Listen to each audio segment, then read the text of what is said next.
student, welcome to my YouTube channel.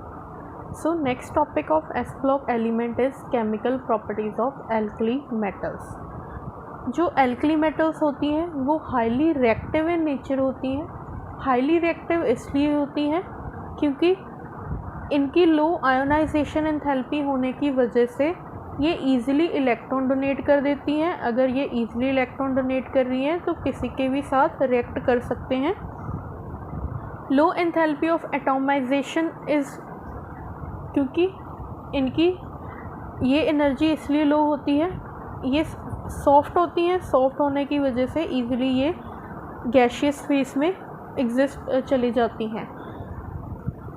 तो जो alkali metals होती हैं वो हाईली रिएक्टिव होती हैं टुवर्ड्स इलेक्ट्रोनेगेटिव एटम्स. बिकॉज जो एल्कली मेटल्स होती हैं वो हाईली इलेक्ट्रोपॉजिटिव होती हैं. इलेक्ट्रोपॉजिटिव होने के कारण ये ज़्यादातर जो रिएक्टिविटी अपनी दिखाएंगी टुवर्ड्स इलेक्ट्रोनेगेटिव एटम्स, लाइक जिनमें हैलोजन्स आ जाते हैं, ऑक्सीजन एंड नाइट्रोजन. जो फर्स्ट हम प्रॉपर्टी पढ़ेंगे chemical property, that is reactivity towards air. तो एयर में ऑक्सीजन होती है, तो ऑक्सीजन के साथ इसकी रिएक्टिविटी हमने पढ़नी है. जो एल्कली मेटल्स होते हैं, कुछ एल्कली मेटल्स ऑक्साइड फॉर्म करते हैं. ऑक्साइड मतलब O2 नेगेटिव के साथ बॉन्ड बनाएंगे. कुछ पर ऑक्साइड फॉर्म करते हैं जिसमें ऑक्सीजन में लिंकेज होती है और 2 नेगेटिव चार्ज होता है. सुपर ऑक्साइड में जो ये फॉर्म करेंगे बॉन्ड विद O2 1 नेगेटिव के साथ. तो सुपर ऑक्साइड और पर ऑक्साइड में 2 ऑक्सीजन इन्वॉल्व होंगे और ऑक्साइड में ओनली 1 ऑक्सीजन इन्वॉल्व होगा. तो हम नेक्स्ट देखेंगे कि कौन से मेटल्स पर ऑक्साइड फॉर्म करते हैं, कौन से ऑक्साइड और कौन से सुपर ऑक्साइड्स. जो एल्कली मेटल्स होती हैं वो हाईली रिएक्टिव होती हैं टुवर्ड्स एयर और ऑक्सीजन, जिसके कारण इनकी ऑक्सीजन और एयर के साथ विगरस रिएक्शन होगी. तो इवन दे कैच फायर. सो ये ऑक्साइड भी फॉर्म करती हैं, पर ऑक्साइड भी और सुपर ऑक्साइड भी. जो लिथियम मेटल होती है, lithium forms only normal oxides, that is with O2 negative. जो सोडियम होता है, सोडियम के ऑक्साइड भी बनते हैं और पर ऑक्साइड्स भी बनते हैं. रुबिडियम, सीजियम और पोटाशियम, ये जो होते हैं ये सुपर ऑक्साइड्स बनाते हैं. सुपर ऑक्साइड O2 1 नेगेटिव के साथ, पर ऑक्साइड O2 2 नेगेटिव के साथ. नाउ ये क्वेश्चन उठता है कि जो लिथियम है, लिथियम ओनली नॉर्मल ऑक्साइड क्यों फॉर्म करता है. तो यहाँ पे मैं कुछ रिएक्शन लिख रही हूँ. जो लिथियम है, लिथियम ऑक्सीजन के साथ, नॉर्मल ऑक्सीजन के साथ रिएक्ट करके जो नॉर्मल ऑक्साइड फॉर्म करेगा जिसे हम बोलते हैं लिथियम मोनोऑक्साइड. मोनोऑक्साइड क्योंकि एक ही ऑक्सीजन है, तो this one is lithium monoxide. जब सोडियम को हम ऑक्सीजन के साथ ट्रीट करवाते हैं at very high temperature 575 kelvin, तो they form sodium peroxide. इसमें जो ऑक्सीजन की स्टेट है, ऑक्सीजन पे 2 नेगेटिव चार्ज है. और जो अदर मेटल्स होती हैं they form super oxide MO2. तो इसमें जो ऑक्सीजन होगा दैट इज़ O2 -1 स्टेट में होगा. कैसे? ये X हम मेटल्स पे जनरली +1 चार्ज होता है, तो प्लस ये 2x हो गया, 0 चार्ज है, तो इधर जाके ये माइनस हो जाएगा. अगर ये इधर जाके माइनस हो गया तो हम बोल सकते हैं 2x है, तो एक पे -1 चार्ज होगा. सो ये क्वेश्चन है कि लिथियम के ओनली ऑक्साइड ही क्यों बनते हैं, इसके पीछे का रीज़न डिस्कस करते हैं. तो reason behind is lattice effect. जो लिथियम होता है, lithium is we know smaller in size as compare to other metals, sodium, potassium, rubidium और सीजियम. तो लैटिस इफेक्ट के अकॉर्डिंग जो स्मॉलर केटाइन होगा वो स्टेबलाइज कर सकता है ओनली स्मॉलर एनायन को। दैट मीन कि small size of anion cation can bind with smaller anion.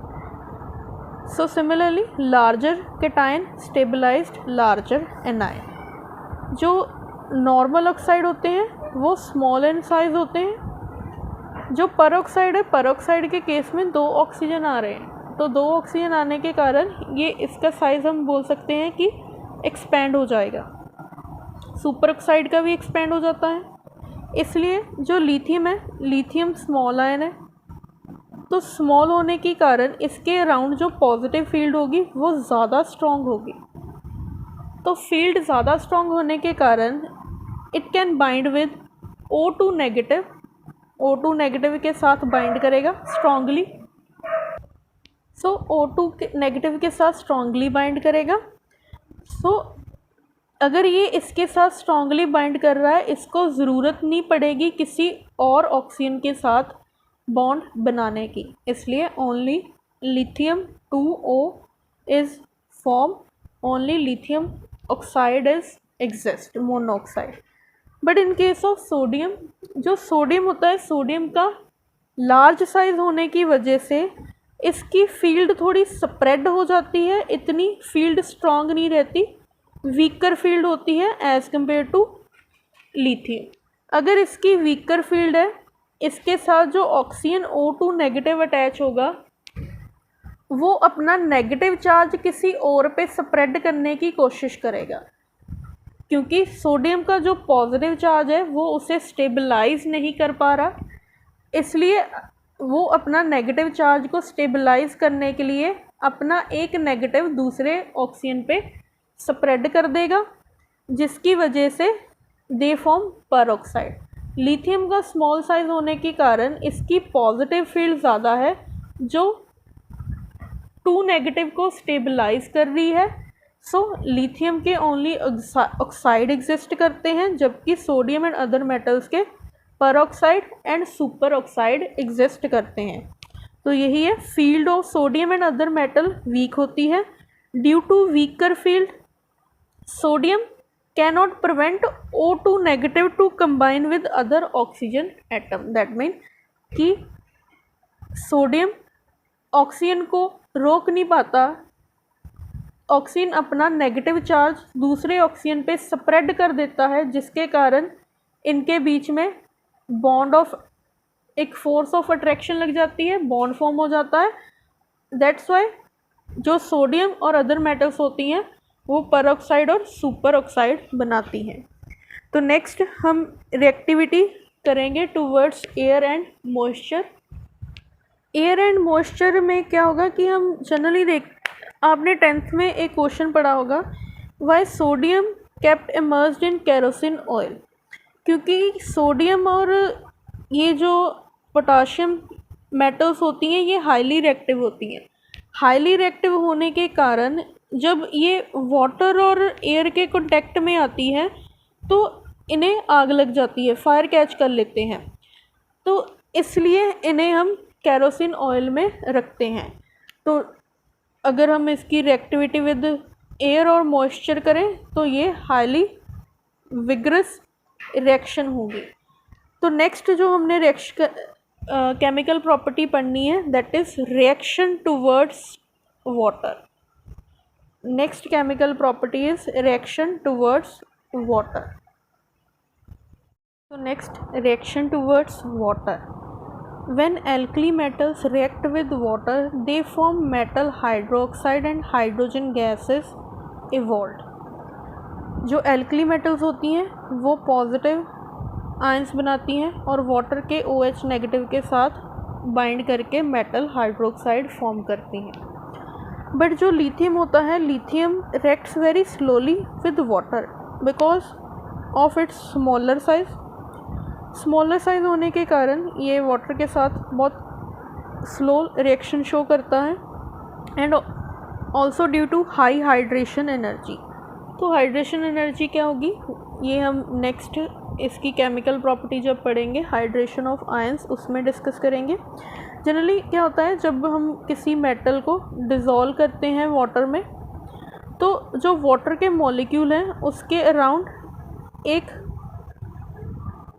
Crowded या हम बोल सकते हैं स्ट्रक्चर्स, एग्रीगेट स्ट्रक्चर्स बना लेते हैं। तो ये जो एग्रीगेट स्ट्रक्चर बनता है, इस स्ट्रक्चर के बनने के कारण काफ़ी हाई अमाउंट ऑफ एनर्जी जो होती है वो रिलीज़ होती है, तो उसे हम बोलते हैं हाइड्रेशन एनर्जी। तो इसकी एनर्जी ज़्यादा होने के कारण ये इसके साथ बाइंड नहीं कर पाता और हाइड्रोक्साइड नहीं बनते, लिथियम के बनते हैं बट स्लोली, रिएक्शन स्लो होती है। नेक्स्ट हम प्रॉपर्टी डिस्कस करेंगे reactivity towards halogens. Next reaction towards halogens. जब एल्कली मेटल्स हैलोजन के साथ रिएक्ट करती हैं they form salts. We know metals जो होती हैं, ये मेटल्स ईजिली इलेक्ट्रॉन रिलीज़ कर देती हैं, तो जो हैलोजेंस होते हैं उन्हें ओनली एक इलेक्ट्रॉन की रिक्वायरमेंट होती है ऑक्टेट कंप्लीट करने के लिए। तो जब एल्कली मेटल्स बॉन्डिंग करती हैं, इन्होंने एक इलेक्ट्रॉन दिया, तो जो हैलोजेंस होंगे वो ये एक इलेक्ट्रॉन गेन करेंगे और यहाँ पे कैटायन और अनायन फॉर्म होंगे, तो जिसके थ्रू इनमें फोर्स ऑफ इंटरेक्शन लगेगी, फोर्स ऑफ अट्रैक्शन, तो इनके बीच में बॉन्ड फॉर्म होगा जिसे हम बोलते हैं जनरली आयनिक बॉन्ड। तो ऑर्डर ऑफ रिएक्टिविटी ये होता है, lithium is least reactive because ये ऑर्डर डिपेंड करता है on the ease of removal of electron. As we know down the group metallic character जो होता है वो इंक्रीज़ करता है और इलेक्ट्रॉन ईजिली रिलीज़ होते हैं और रिमूव होते हैं डाउन द ग्रुप। इसलिए caesium is highly reactive towards halogens. But ये सभी मेटल्स जो होती हैं आयनिक बॉन्ड फॉर्म करती हैं, बट जो लिथियम होता है वो कोवलेंट बॉन्ड बनाता है। कोवलेंट बॉन्ड इसलिए बनाता है due to its high polarising power. तो हम पोलराइजिंग पावर डिस्कस करते हैं कि पोलराइजिंग पावर क्या होती है। जैसे कि हमने पढ़ा है कि जो लिथियम का पॉजिटिव चार्ज होता है वो हाई फील्ड होता है, हाईली पॉजिटिवली चार्ज होता है लिथियम। तो इसके कोवलेंट बॉन्ड बनाने का reason is its high polarising power.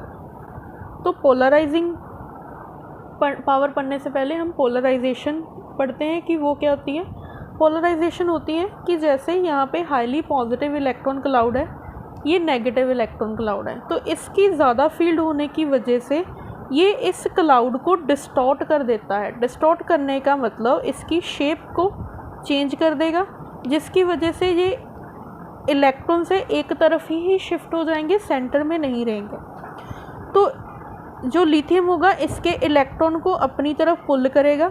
अगर अपनी तरफ इलेक्ट्रॉन को पुल कर रहा है, इस पे जो नेगेटिव चार्ज है वो डिक्रीज़ हो जाएगा और इसका सम पॉजिटिव चार्ज भी न्यूट्रलाइज हो जाएगा। इस पे नेगेटिव चार्ज डिक्रीज़ हो गया, इसने नेगेटिव चार्ज अगर लिया तो पॉजिटिव चार्ज जो होगा न्यूट्रलाइज हो जाएगा। अगर कुछ पॉजिटिव चार्ज न्यूट्रलाइज हो रहा है तो ये फुली आयनिक करैक्टर में नहीं रहेगा, कुछ ना कुछ इसमें कोवलेंट करैक्टर आ जाएगा। तो जिनमें पोलराइजेशन होती है वो हम बोलते हैं कि पार्शली आयनिक होते हैं और पार्शली ही वो कोवलेंट होते हैं।